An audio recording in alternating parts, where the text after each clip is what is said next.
Vamos fazer algumas observações agora a respeito das baterias. A montagem delas, a recarga, e vamos aproveitar, vamos falar também um pouco dos controladores, ou melhor, do controlador que eu chamo de computador de bordo. As baterias ficam nessa posição aqui. No total, são 4 baterias de 12 volts, que são ligadas em série para fazer os 48. O controlador fica aqui nessa região. E a última bateria fica bem aqui nessa região. A fixação das tampas, o fabricante preferiu usar rebite em vez de parafuso. Os dois de cima daria para usar parafuso com porca. Esses dois laterais já seria um pouco complicado, teria que ser parafuso autoatarrachante, tipo de madeira, porque fica para dentro da área de onde fica o controlador e a bateria. Esses dois aqui fixam o controlador. Essa minha bicicleta, as baterias são de chumbo e pesam em torno de 20 quilos, um pouco menos, 19 quilos alguma coisa. Mas há versões com bateria de lítio, que pesa bem menos, pesa na faixa de 5 quilos, 4,8 kg, segundo o fabricante. E com isso, essas baterias colocadas nessa posição equivaleria, se tivesse aqui o quadro de uma bicicleta tradicional, a você ter uma criança de 6 anos, 7 anos, sentado nesse quadro, o que dificulta muito o equilíbrio da bicicleta e dificulta também você fazer curvas fechadas, do estilo de fazer o retorno na própria rua, né? Bateria ligada em série significa que a primeira bateria aqui em cima tem um fio que vai para o controlador. O outro fio da bateria, por exemplo, o negativo dela, vai ligado no positivo da outra, o negativo dessa vai no positivo da outra e assim sucessivamente, até que o último negativo é um fio que vai para o controlador. Tem gente que pensa que deveria ser ligado em paralelo, mas não é, porque se ligar em paralelo você tem 12 volts. E essa bicicleta trabalha com 48 volts, então elas têm que estar em série. Aqui você tem a tomada para fazer a conexão com o carregador de bateria. É só levantar a aba e conectar. Tem gente que acha que isso aqui é para ligar em 110 volts da tomada de parede. Doido, vai explodir com a bateria. Aqui é para entrar o carregador da bateria, tá? O carregador é inteligente e para preservar a vida útil da bateria, ele é de carga lenta. Então, a carga dessa bateria, desse sistema da bike, demora muito tempo. O fabricante diz de 6 a 8 horas.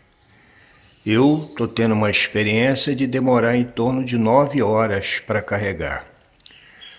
O que não é ruim, porque eu antes de dormir eu boto para carregar e quando eu acordo ela já tá carregada. O controlador é inteligente, ele se autodesliga quando chega na carga máxima, então você não precisa se preocupar com isso. Hoje, após algumas recargas iniciais, já tem uns 6 meses que eu estou com essa bicicleta, eu estou tendo necessidade de carregar apenas uma vez por semana. Poderia até levar mais tempo. A performance dela está sendo 1 volt a cada quilômetro. Ou melhor, a cada 4 quilômetros. É 1 volt para 4 quilômetros. Eu já fiz uma experiência. Ela, apesar de nominal ser 48 volts, na carga máxima ela pega voltagens maiores. Hoje ela está pegando 54, 53 volts. E ela anda bem até 45 volts. Abaixo de 45 volts, ela já apresenta dificuldade até de andar na reta. Isso significa que você tem 8 volts para fazer a descarga de 53 até 45. E se é 1 volt a cada 4 quilômetros, isso significa que você tem uma autonomia de 30 a 35 quilômetros, dependendo da velocidade, do peso que você tem na bicicleta, da calibragem do pneu, se está muito vazio ou cheio, se você está pegando subidas, se você está botando velocidades altas. Na minha performance, que eu dirijo com velocidades baixas, menos de 25, a velocidade básica que eu uso é em torno de 10 a 15, ela está dando exatamente 1 volt para cada 4 quilômetros. Eu não tenho nenhuma documentação técnica que se refira ao que eu vou dizer agora. Mas a minha experiência diz que se você usar o sistema do pedal, o pedal assistido, mesmo na reta, você economiza um pouco a bateria. Ela teria uma autonomia maior. Mas eu não tenho absolutamente nenhuma documentação que se refira a isso. Isso é uma experiência pessoal, uma sensação, mas não posso garantir que seja totalmente verdade. Quando você for fazer a lavagem da bicicleta, você pode molhar bastante a roda, até com mangueira, tanto a dianteira como a traseira, mas não convém você usar muita água em cima dessa área que está a bateria, porque ela possui algumas aberturinhas por aqui e possui também uma abertura aqui por baixo. Então você teria problema de a água entrar e não vai estragar a bateria, mas pode molhar algum conector e começar a oxidar os contatos, etc. A mesma coisa em relação ao velocímetro. Esse velocímetro dele não é como de moto, totalmente hermético, né? Ele tem uma abertura aqui embaixo, que dá acesso ao cartão eletrônico, que faz a alimentação da tela. E você também tem probleminhas relativos ao acelerador, que você pode também molhar. Isso aqui é um potenciômetro, não é mecânico, não é cabo de aço, como é o caso das motocicletas. Então realmente essa área e a área de bateria e de controlador, da bateria e do controlador, você não deve jogar muita água. No caso de chuva, você pode fazer uma proteção desse velocímetro e da parte do acelerador, colocando um saco plástico, por exemplo, protegendo que a água da chuva entre nele. A água de chuva não vai causar assim grandes problemas em relação à bateria, a não ser que seja uma chuva muito forte. Mas bicicleta andar na chuva é pior do que motocicleta, né? Não é muito adequado. O nominal da bateria é de 48 volts no total, né, no sistema, e 12 volts. Mas na prática, uma bateria de chumbo, por exemplo, nominal 12 volts, quando está com carga máxima, ela fica com 13,8 volts. É normal que ela tenha uma tensão um pouco maior do que os 12 nominais. Então, o que aconteceu comigo logo que eu recebi essa bicicleta? Eu o coloquei para carregar depois de uma certa queda na tensão, chegou a mais ou menos a 50 volts, assim, ela já veio com um pouco de voltagem, e demorou quase que 10 horas praticamente carregando. Eu fiquei até meio assustado, porque como era a primeira vez, de vez em quando eu ligava a chave para ver qual a tensão que estava apresentando. O manual falava de 6 a 8 horas, superou esse tempo, aí eu comecei a ficar preocupado, demorou essas 10 horas, e para meu espanto, a voltagem da bateria chegou a 56, 57 volts. O nominal do carregador é 55 volts, então isso me assustou um pouco. Eu liguei para a fábrica e a fábrica disse que seria normal, que nas primeiras cargas ela chegasse a esse valor. Com o tempo ela não chegaria mais. E foi o que aconteceu. Na primeira carga deu 57, a segunda deu 56, 55 e depois 54, que é o que está agora.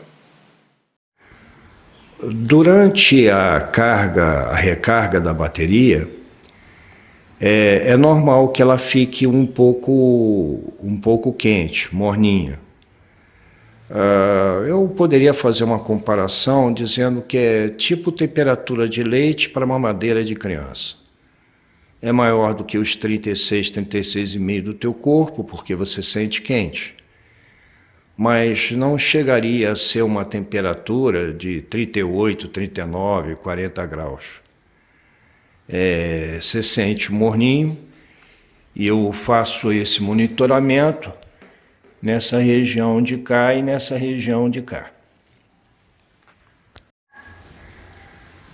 Como eu disse antes, o tempo de recarga está na faixa de 9 horas.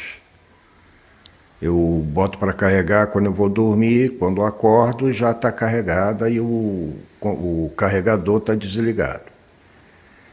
Eu costumo botar para recarga quando ela mostra no visual dela, no velocímetro, a voltagem de 49, 48 volts, às vezes até 47. Eu não deixo ela descarregar até 45, só fiz isso uma vez. E existe muitas coisas que se fala sobre recarga de bateria.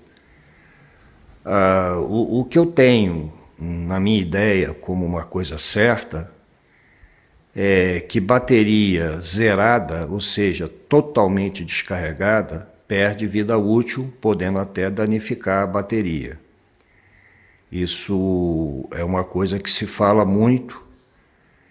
E eu acredito que realmente seja verdade, que eu já tive alguma experiência. Eu vou mostrar depois para vocês aí 2 baterias de lítio que eu perdi por causa disso. Outras pessoas dizem que não tem esse problema. Então, eu me baseio pela minha prática com telefone celular, entendeu? Toda vez que eu vou dormir, eu boto o celular para carregar, independentemente de quanto ele gastou.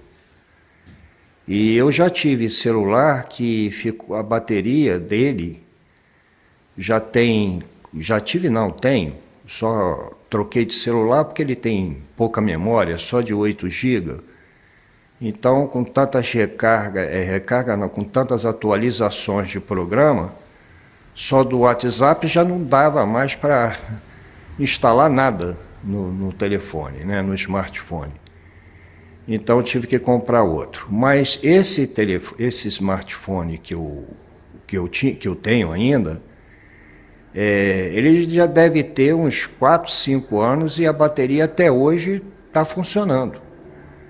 Eu estou usando ele só como câmera para câmera de vigilância. Não chega a ser câmera de segurança porque ele não tem infravermelho, não filma à noite. Mas câmera de vigilância, durante o dia ele funciona bem. E ele ainda está com a bateria dele funcionando. É lógico que não está durando um dia e meio. Agora ele já dura menos. A bateria já está meia velhinha. Mas, como eu disse, botava para carregar toda vez que eu ia dormir. No caso da bike, eu não estou fazendo isso, que é muito trabalhoso. O carregador não é tão pequenininho, tem que plugar, já não é um plug fininho, é um plug mais tipo tomada. A bicicleta não fica do lado da minha cama. Então eu estou deixando ela baixar até aquela voltagem que eu me referi, de 48, 49, 47, e boto para carregar. Não sei se vai ter a mesma performance que tem a bateria do celular. Isso só vou saber depois de algum tempo. As informações que eu tenho do fabricante, do manual, é que a bateria permite 300 recargas. Se eu estou carregando uma vez por semana, o mês tem 4 semanas, o ano, portanto, tem 48, bota aí 50 para facilitar, a bateria duraria em torno de 6 anos. Na prática, pode não acontecer isso, porque tem outros dizeres que falam que uma bateria só dura em torno de 2 anos, 3 anos. Aqui você tem 2 baterias de lítio. A menorzinha, do lado direito, ela era do meu no break. Essa bateria ela só foi carregada uma vez, 12 horas, logo que eu comprei o no break. Fiz o teste para ver se o no break estava funcionando. Depois eu retirei essa bateria que tem pouca autonomia, dura pouco tempo, alimentando computadores e outras coisas mais. E coloquei no lugar dela uma bateria de carro, dessas de carro mesmo, de chumbo. E funciona direitinho, sem problema nenhum. Tem gente que diz que não pode, etc. Mentira, pode sim. Tanto que eu já estou funcionando no break com bateria de carro, já vai para mais de 10 anos. Todos os no breaks que eu tive, sempre eu usei com bateria de carro e não com essas baterias pequenas. Mas eu não usei essa bateria do no break, talvez uns 5, 6 anos, não pegou carga nenhuma. E hoje ela está morta, não pega carga nenhuma e nunca foi usada. Então o tempo de vida útil deve ter passado. Já do lado esquerdo, essa maiorzinha, é de uma caixa de som, Xing Ling chinesa. E essa bateria sempre esteve energizada, porque ela só, quando você liga a caixa, ela já fica carregando a bateria. E eu usei muito pouco tempo a bateria, sempre usei na tomada. Essa caixa de som servia para um teclado que não tinha alto-falante, teclado de música, né? E depois eu comprei um outro teclado que já tinha alto-falante nele e deixei de usar essa caixa de som. Aí um dia, por um acaso, eu quis ligar para escutar rádio nela e ela só durou 10 minutos e acabou a carga. recarreguei e repetiu a mesma coisa. E recarreguei pelo no break, tirando a bateria de carro do no break e colocando essa. E levou um dia carregando, porque o no break faz a carga muito lenta. E ela não está mais pegando a carga toda. O tempo provável dessa bateria é em torno de 2 anos, 2 anos e pouco. Ela ainda funciona, mas só tem autonomia de 10 minutos. E o importante é que ela sempre foi carregada. Ligou o teclado, estava carregando. Então, em última análise, você pode dizer que não é a mesma coisa da outra bateria pequenininha. Essa daqui sofreu recarga constante. Mas acredito também que seja alguma coisa relativo ao tempo de uso dela, né? Ou seja, ela tem mais de 2 anos, então começa a ficar com problemas. No YouTube você vai encontrar vários vídeos falando sobre recarga de baterias, etc.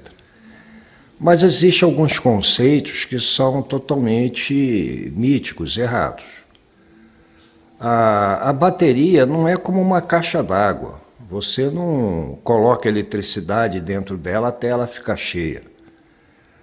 A bateria é uma reação química, é um processo químico.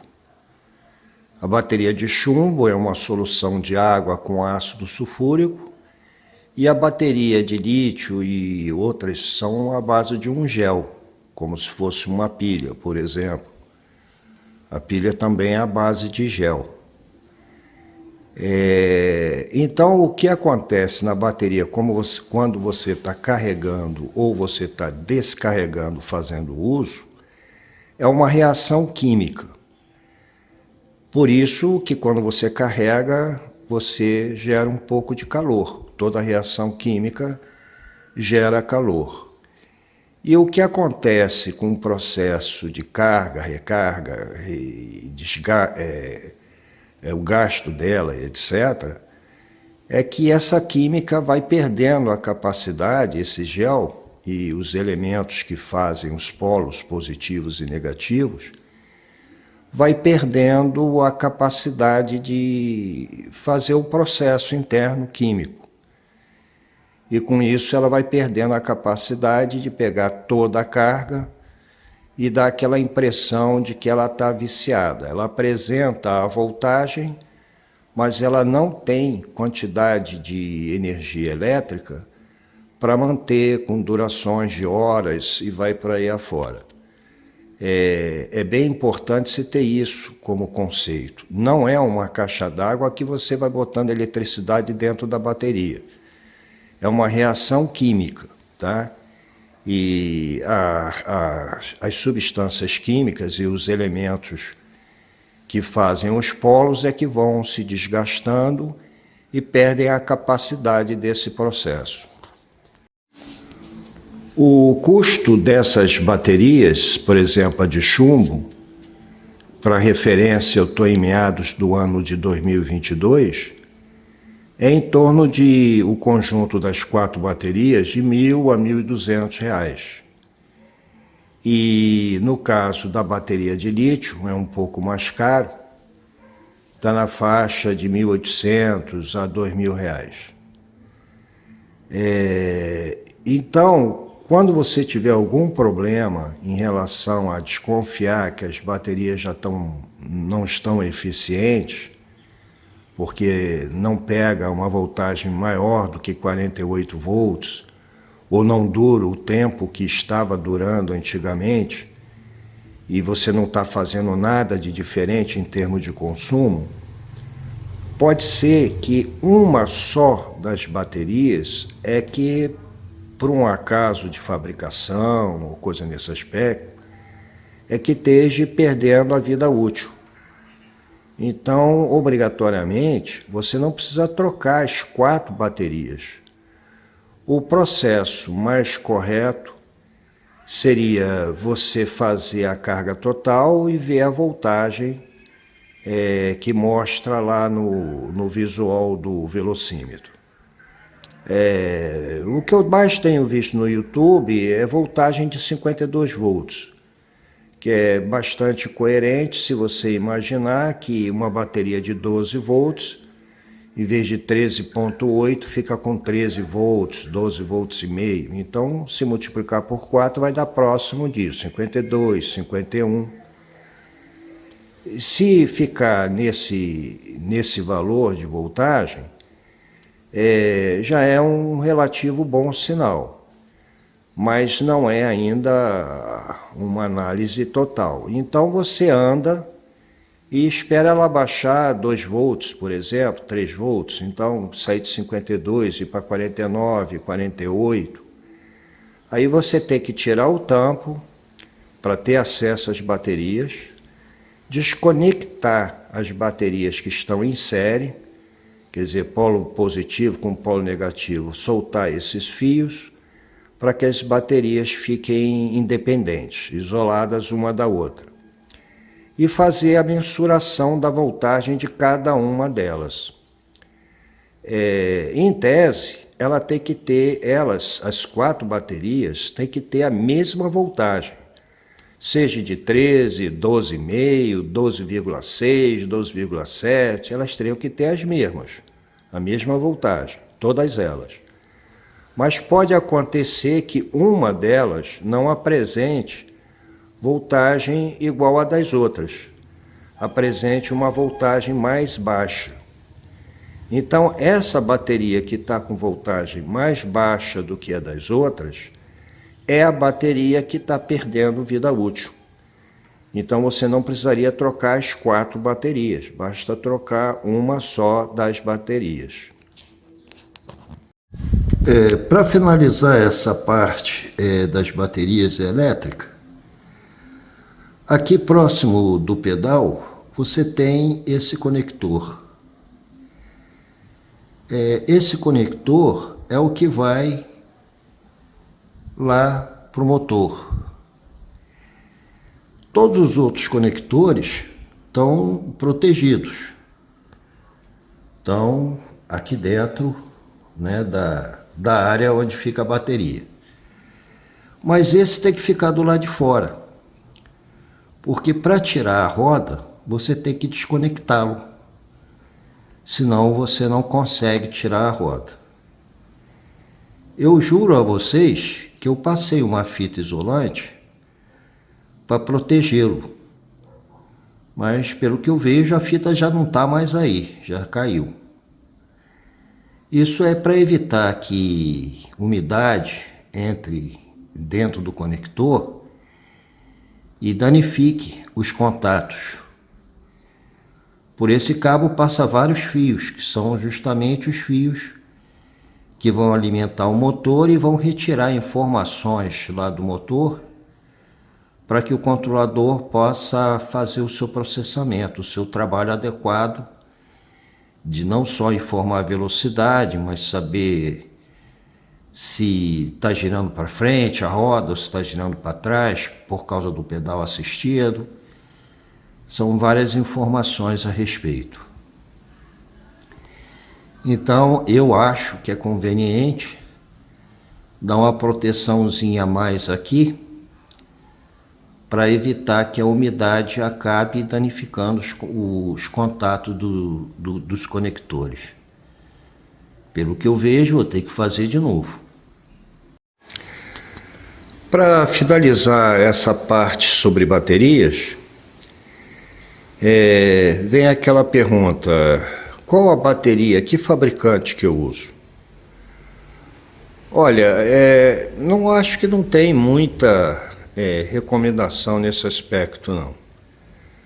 É uma questão de custo-benefício. Bateria de carro, você tem algumas que custam mais caro, outras custam mais baratas.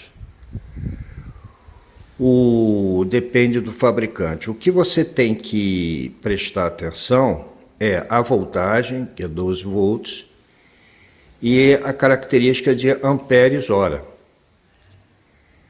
Você não pode colocar baterias de amperes-horas diferentes. Teria que usar tudo igual. Então você vê a característica elétrica da bateria e procura comprar uma com as mesmas características. É importante também você ver o tamanho das baterias, tamanho físico, porque você pode comprar uma bateria com as mesmas características elétricas, mas ela não caber aí dentro, porque ela é mais gorda, é mais alta, é maior, ou coisa nesse aspecto. Então, a dimensão física da bateria que é importante também. Quanto a fabricantes, tem uns fabricantes que devem ter baterias de melhor qualidade em termos de duração, durabilidade, coisa nesse aspecto. Mas é difícil de você fazer uma recomendação, compre bateria de tal fabricante ou coisa nesse aspecto. Eu acho que em relação à bateria eu já falei basicamente o que seria mais importante. Posso ter esquecido alguma coisa, mas tudo bem. E a outra parte desse vídeo, dessa série de vídeos, vai ser algumas observações sobre o controlador e o controle remoto.